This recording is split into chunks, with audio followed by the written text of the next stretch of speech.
Hello friends, கார கொழுக்கட்டை எப்படி செய்யலாம்னு பார்க்கலாமா? இதுக்கு வந்து அரிசி வந்து மாவு நல்லா ஜலிச்சுக்கோங்க.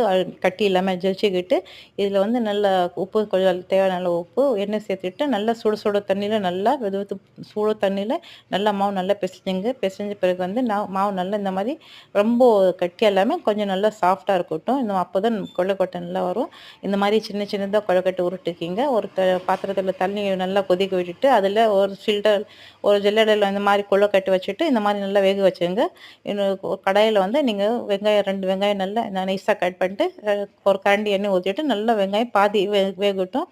நல்லா கண்ணாடி போல் இருக்கட்டும். அதுக்கு வந்து மிளகா பொடி ஒரு டீஸ்பூனு, மஞ்சள் பொடி கொஞ்சோண்டு, உப்பு தேவையான அளவு உப்பு சேர்த்துட்டு நல்லா இந்த மாதிரி நல்லா வாட போகிற வரைக்கும் நல்லா வதக்கிட்டு கொழுக்கட்டை செஞ்சு வச்சிருக்கிற கொழுக்கட்டை இதில் சேர்த்துட்டு நல்லா வதக்கின பிறகு இது வந்து எல்லாருக்கும் பரிமாறுங்க. இது ரொம்ப சூப்பராக இருக்கும். ஸ்நாக்ஸ்க்காக இது செஞ்சுருந்தேன். ரொம்ப டேஸ்ட்டாக இருந்துச்சு. நீங்களும் செஞ்சு பாருங்கள். பிள்ளைங்களுக்கு கண்டிப்பாக பிடிக்கும்.